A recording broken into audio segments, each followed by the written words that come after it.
baby. The very first on the York Sports Report show. I am Jason York. Thanks for coming back.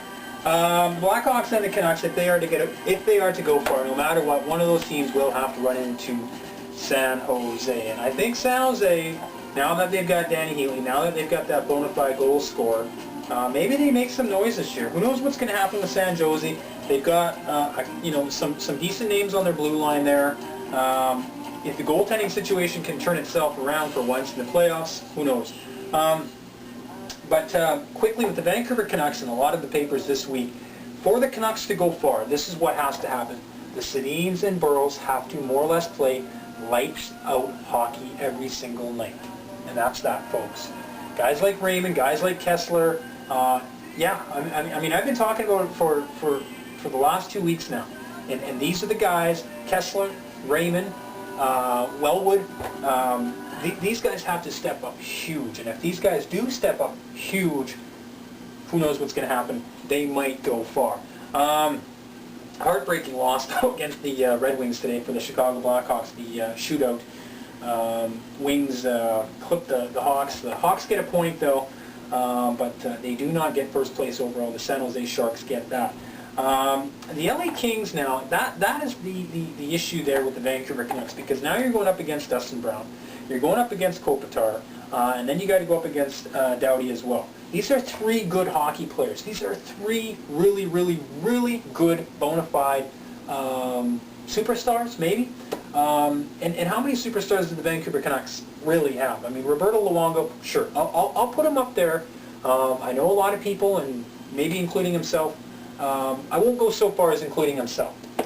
But Roberto, again, he's been in the league for 11 years. It's time to show up now. I mean, it's time to show up. I don't want to see flopping. I don't want to see that lackadaisic sort of flop when he gets bumped.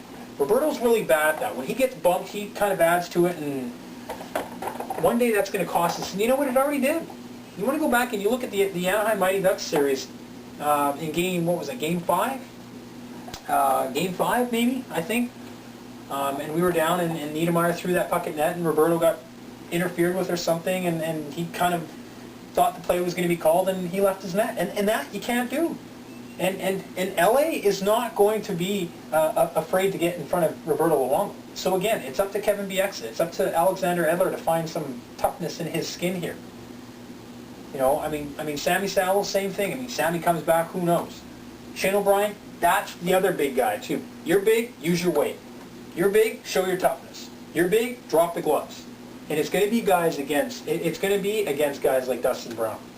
And that's what the Canucks have to do. They have to show up against the LA Kings, because I firmly believe if the Sedins don't show up in at least 2 of those games, in any of the series that these teams have to go against, or pardon me, if the Sedins and Burrows don't show up in at maximum 2 games in any of the series, they got to go up against LA. If they beat LA, I could be wrong. They would then, I think, face the winner of Phoenix and Detroit. I mean, then possibly you might be facing Detroit.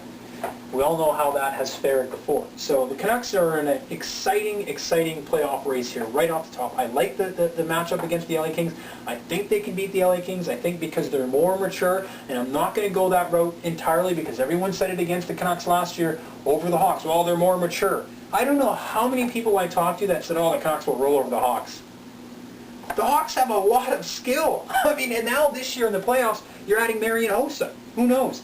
Anyways, we're going to slam into the NHL way more come Tuesday night, the eve before the playoffs. We'll have a lot more notes. We'll be starting to get a lot more coverage from the media in terms of papers and TV and all that stuff. We'll kind of get some more information, and we'll really start talking a lot more about the NHL playoffs. We're gonna like just pack it in your face big time. Tiger Woods comes in 4th today at the Masters. Now I said I didn't say he was going to flop, he was going to fail. I would never say that about anybody. But at the end of the day, you could tell that Tiger Woods' feelings, nerves, whatever, were getting to him. This is Tiger Woods now. I mean, whether you're in gambling or Sexaholics Anonymous or whatever it's drinking or drugging, when you come clean and you get sort of brand new into society, it doesn't matter if you're an NHL player or Tiger Woods or whatever.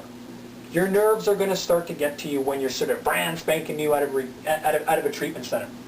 And I'm not saying that that's what happened, but I think there's a good possibility that some of those feelings and those nerves kind of got to Tiger Woods. Tiger Woods missed a lot of shots today. Yes, he missed 5 months. Yes, he took 5 months off. That being said, Tiger Woods did say today afterwards that he's going to take some more time off. And good for Tiger Woods. The crowds didn't hate Tiger Woods. I mean, everyone's, oh, Tiger Woods this. We all know Billy Payne doesn't like Tiger Woods, but the crowds were there. And good for the crowds. I like it. And even those people that took his clubs back, even though he did all that stuff, oh, Tiger Woods fooled around his wife, I'm going to take his clubs back. You're a loser. If you're taking on someone else's behavior, keep the clubs.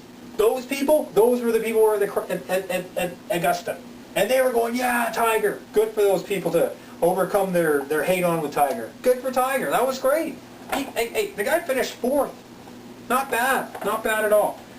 Anyways, we're going to take a pause break.